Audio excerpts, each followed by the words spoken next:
Good morning. My name is Diana Chavez. Thank you for joining our webinar. SunRay secures $10 billion annually for GCs, subcontractors, and suppliers. We're a national construction document services. Today, we have a great webinar on 3 contract provisions to avoid at all costs, conducted by construction lien law expert Alex Barthet. Without further ado, I would like to introduce Alex Barthet. Thank you, Diana. My name is Alex Barthet. I am a board certified construction attorney here in the state of Florida. And today we're going to talk about 3 contract provisions that you need to avoid at all costs. So let's get started. With respect to the webinar, if you have any questions, go ahead and use the chat box, which should be on your screen. We will answer any questions that you have at the end of the presentation. Please make sure not to include the names of any companies or people in your questions. So what are we going to talk about today? We're going to talk about why your contract matters. And then we're going to get right into the provisions that matter most, which is, or the ones that you need to be careful about. 1, not having the right to stop work. 2, short notice or no real opportunities to cure any defaults. And then unilateral rights to accelerate the work. And as I said, we'll answer any questions that you have during the course of the presentation. Go ahead and submit them and we'll answer them at the end. Okay, so why does your contract matter? Why are we even having this presentation? The short answer is it's the rule book. It is the guiding principle that the parties are supposed to use with respect to this transaction. So the more detailed the contract is, the better off you are going to be in understanding what to do when certain situations happen. It is usually ignored until there's a dispute, and that's when people look in their computers, dust it off, and say, okay, we've got this problem. What does the contract say we have to do in this situation? So ideally, you are reviewing and negotiating the contract before you sign it, so that you're not shocked to find out what the rules are halfway through your project. And the worst case scenario is no one looks at it until there is a dispute, and that's when the lawyers look at it. And then again, if you haven't looked at it, there may not be helpful terms in the contract that you were hoping that would be there. In court, almost always the contract is going to control the outcome of the case. Not always, but almost always.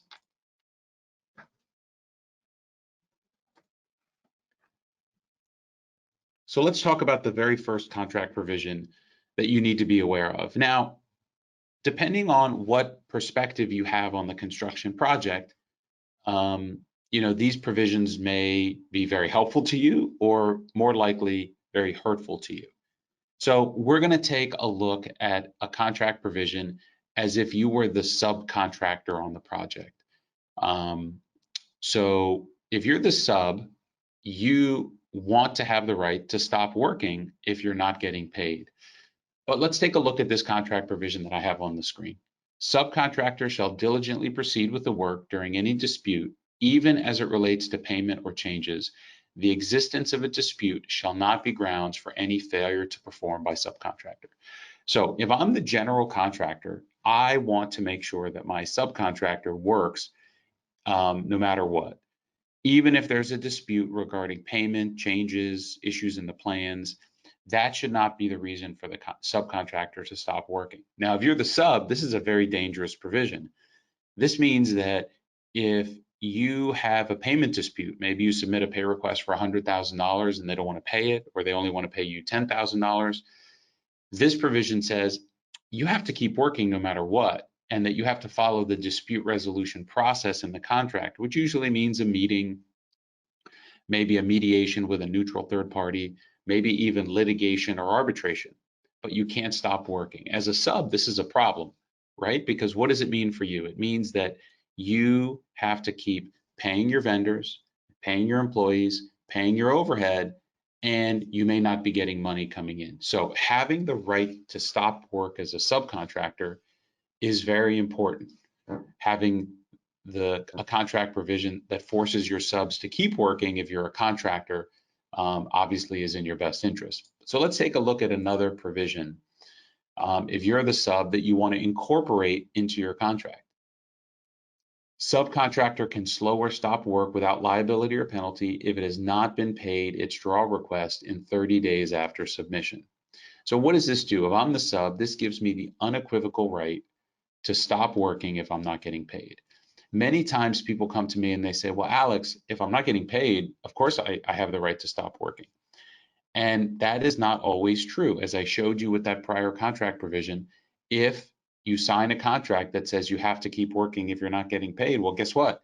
You have to keep working if you're not getting paid. So you need to amend the contract to deal with that. I've been doing this for more than 20 years. I will tell you that if pressed and someone said, okay, Alex, pick the most important change, one, if you only could make one change for a subcontractor in a contract, what would it be? And I would tell you it's this one. It's adding the right to stop work if you're not getting paid. You're never going to change the pay when paid provision. So the contractor is not going to pay you until the owner pays the contractor. Those provisions typically are never going to change. But adding the right to stop or slow work if you're not getting paid is a very doable ask. It may not be 30 days, maybe it's 45 days, maybe it's 60 days. So you can, this language may get tweaked, but the important thing is that if you're not getting paid, at some point you have the right to stop working. So this is number one, in my opinion. The second most important change, if you're a subcontractor, deals with short or effectively no real notice and opportunity to cure. So let's take a look at a provision and then we can talk about how to fix it. Should subcontractor violate a provision of this agreement or at any time refuse or neglect to supply a sufficient number of skilled workmen or neglect to supply materials of the proper quality or fail in any respect to prosecute the work with promptness and diligence, or fail to repair or remediate defective work or materials, or fail in the performance of any of the representations, warranties, or agreements contained herein, which means pretty much everything, contractor shall be entitled upon 1 calendar day written notice to subcontractor to provide such proper and suitable labor and materials and to deduct the cost thereof from any money then due or that may thereafter become due to subcontractor under this agreement, or at the election of contractor, terminate the employment of the subcontractor. So this provision says, if you do anything wrong as a subcontractor, I as the contractor on 1 calendar day notice can give you, I can supplement your forces, I can hold back money, or I can terminate you. I mean, 1 day is effectively nothing. It gives you no real substantive rights. And by the way, it's not even 1 calendar day to cure, not as if you could even successfully cure an issue in 1 day. This is just 1 day notice. So let's take a look at another provision to try to combat that. Contractor shall provide subcontractor 10 calendar days detailed written notice to cure any performance issue or delay or claim, or before any payments are delayed or held back, or any amounts are chargeable to subcontractor. So the intent of this provision is to say, whoa, let's slow this down. If you think I did something wrong as the subcontractor, you need to give me detailed written notice. You have to say what's wrong with specifics, and I should be given 10 calendar days to cure that issue. Again, what we're trying to do is we're trying to add written notice, an ability to cure, and we're trying to slow it down. Give me a true opportunity to try to fix the problem before you start back charging me, supplementing my forces, or terminating me. So this is another very important provision that I would suggest that if you're a subcontractor, or even a subcontractor for that matter. So if I'm a sub and I sign a contract with a subcontractor, all of these issues are still significant and relevant. So let's talk about the third type of provision that you should be very careful of, and that is the unilateral right to accelerate. So let's take a look at another provision. Subcontractor shall, accelerate, decelerate, stop, demobilize, and remobilize its men and materials and the men and materials under its control to maintain the project schedule as amended by the owner, prime contractor, or contractor, all of which shall be included in the agreement price. So this means that they can tell you, okay, we need you to remove everything from the site for the next 3 weeks and then come back. And then 6 weeks from now, they tell you to do the same thing. And then they say, okay, well, stop working on floor 7 and work on floor 10. Nope, split up all your men and now work on the 3rd floor because that's what's most important to us. So they are now controlling the ability, effectively the means and methods of your production in a way that may not be convenient or cost effective to you, and you effectively agreed that you have to do it all without asking for a change order because all of those stops and starts were included in the agreement price, which probably isn't true. So how to deal with it? Any and all changes in the schedule or delays caused by those other than subcontractor shall be the subject of a change order entitling subcontractor to additional time and compensation. So this is a sample provision to push back on the prior provision to give you some right to make a claim for time and money to the extent that the schedule materially changes and it affects your work and you were not the cause of it. So I would suggest to you that that these 3 provisions are important provisions to look at. My proposed changes are not the only ones to make. My guess is if you propose these changes, you'll get some pushback from the contractor. But the important thing is that you're reading the contract, you're understanding the provisions, you're understanding the risks, and you're making educated proposed changes to the contract so that you can account for the risk associated with the issues we talked about. So let's talk about some other things to keep in mind. It's important that the agreement be in writing. A written agreement means that we can look at something, and if there's a dispute, we all understand what the terms and conditions are, rather than a verbal agreement where I can say the agreement was one thing, and you may say, no, that's not what I agreed to. And now we have a fight, not about how to interpret the agreement, but actually what is the agreement to begin with. Generally speaking, if a term does not exist in an agreement, it doesn't exist as a term between the party unless you can show that either through the course of conduct of how the people dealt with one another, or there's some other writing that would support your position that this issue that is a term of the agreement. If it's not in the agreement, it doesn't exist. Keep that in mind, by the way. Here's an important point. If you're sitting at the negotiating table with a counterparty and they tell you, well, this contract provision doesn't mean this, or don't worry, we've never had to enforce this, or it doesn't apply, you should ignore it. Just know that just because they say it at the deal table, but that provision is still in the agreement, or you still have issues with that provision, if they want to enforce it, they can. You cannot go back later and say, well, when we were negotiating this contract, you said I didn't have to worry about that.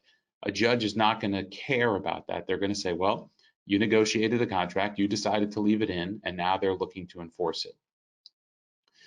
Written agreements minimize convenient memories.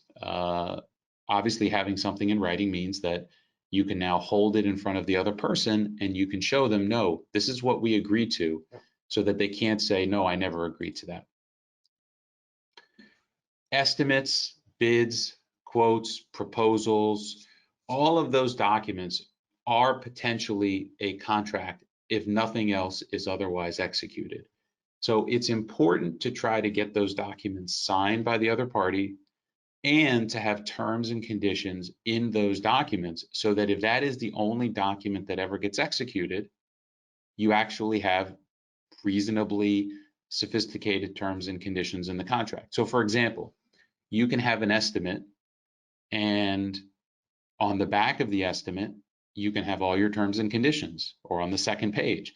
And those terms can be all the conditions we talked about and others: insurance requirements, indemnification, payment terms, the right to recover legal fees and costs, no consequential or delay or liquidated damages, right? So you could put all of these terms and conditions in your estimate. Then when you present the estimate, someone signs it. Well, guess what? You have a contract now. Now, sometimes what happens is that estimate is kind of the beginning of the process, and then they hand you another contract, and in that other contract, it has all different terms and conditions.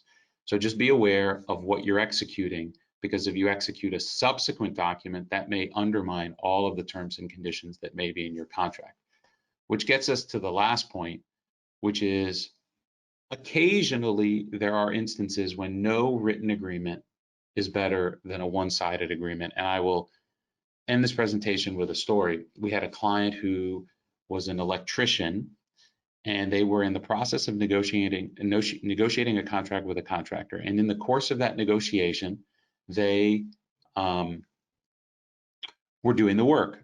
Month 1 went by, month 2 went by. Now they're on month 3 of the work.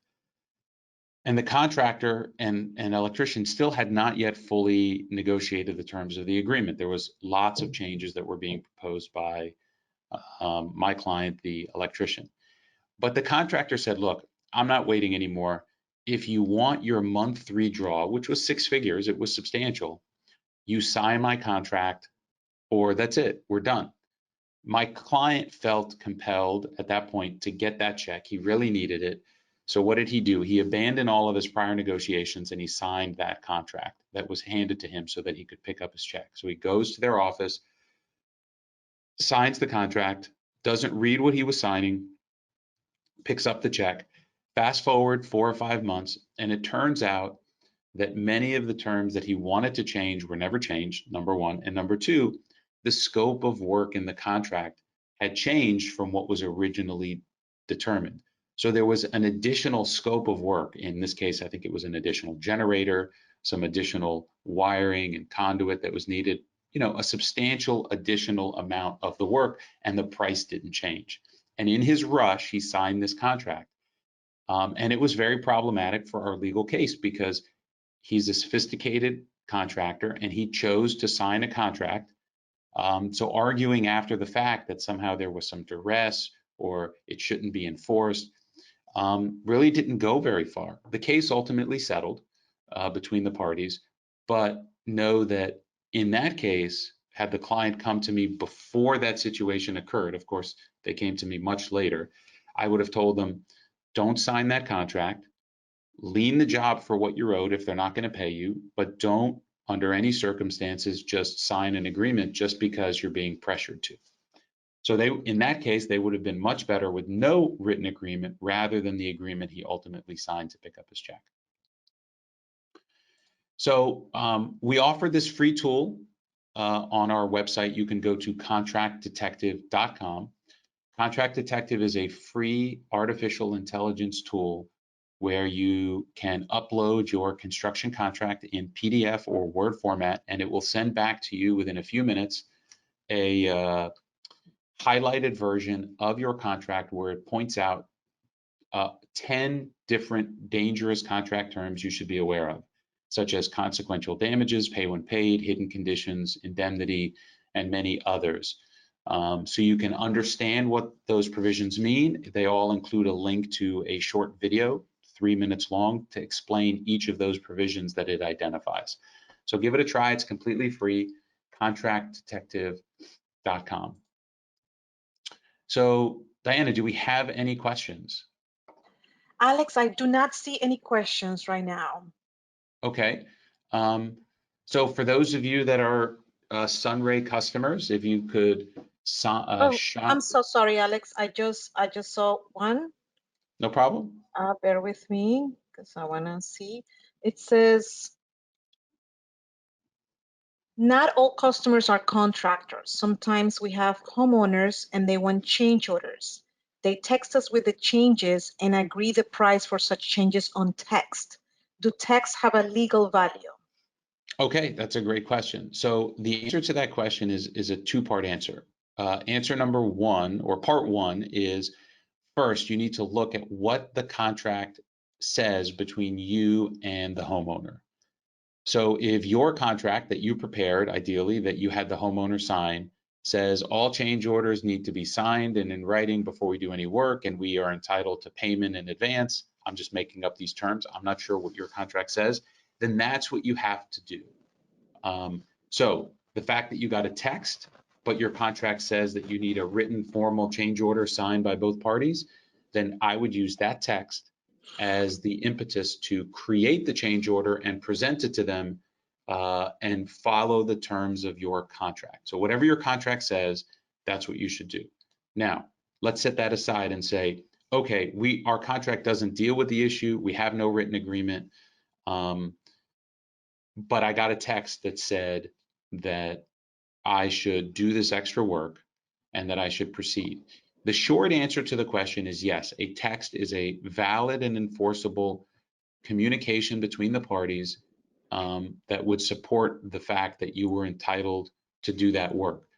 A few things to keep in mind. Number one, the text should be from the person that has the authority to make the change. So ideally, it's the homeowner themselves, not some representative of the homeowner. Um, Number one. So where you could run into a problem, for example, is let's say you assume it's a husband and wife, but maybe it's a boyfriend and girlfriend. The boyfriend owns the house, the girlfriend doesn't. You get the text from the girlfriend to do the work. She's not the owner of the house. You have to be cautious. That may not constitute, someone that has the authority to make a change. Number one. Number two, you should make sure that that text string includes all of the details associated with the change. What is the change that you need to make? How much money are you going to get paid? When are you going to get paid? Are there any limitations associated with the work you're going to do? Again, it's conceivable you could do it all via text. I think it's probably better to move it either to email or ideally a more formal change order. But the answer to the question is yes, a text has the potential to be valid and enforceable in court. Are there any other questions, Anna? Yes. It says also a contractor gave me an agreement with a clause renouncing to put a lien if I don't get paid. Is that legal? No, in the state of Florida, it is unenforceable to have a contract provision waiving or eliminating lien rights in advance of the work. So even if you had a contract, so ideally you should try to strike it, but even if they don't strike it, the fact that you signed a contract where it said you have no lien rights for work you will do in the future, that is unenforceable in a court of law. Any And the others? last one, yes, it says sometimes my customers send an email agreeing the price. Is that legal to present to court in case of a problem? Yes, again, more detail is better than fewer details. But yes, if you and I go back and forth via email and that email clearly defines the scope of work, ideally some type of schedule, maybe, and the price for that work, yes, you potentially now have a document that evidences the agreement between the parties. So having something in writing is always better than having nothing in writing. Okay, so for those of you that use SunRay, if you could take a minute and point your camera at this QR code and leave a review for SunRay, they would definitely be appreciative of that. Also, we do these webinars every month. Our next webinar is in June, on June 14th. It's I recorded a lien, now what, how do I get paid? We'll talk about the process of getting paid after you record a lien. But we also do a live event several times a year. Our next one is in Boca Raton on May 3rd. It's a 3-hour deep dive into getting paid faster with liens, bonds, and contracts. It's a live event. There's a small fee associated with it. If you go to the SunRay website, you can go ahead and sign up for that event. I believe there's only a few seats left. Again, it's May 3rd from 8 a.m. to 11 a.m. Parking and a light breakfast is included. and we will answer all of your questions related to liens, bonds, contracts, and getting paid faster. With that, Diana, that's all I have. So thank you very much, everyone, for your time. And if you have any questions, feel free to give me a call or send me an email. Yes, and thank you all. Have a very sunny day.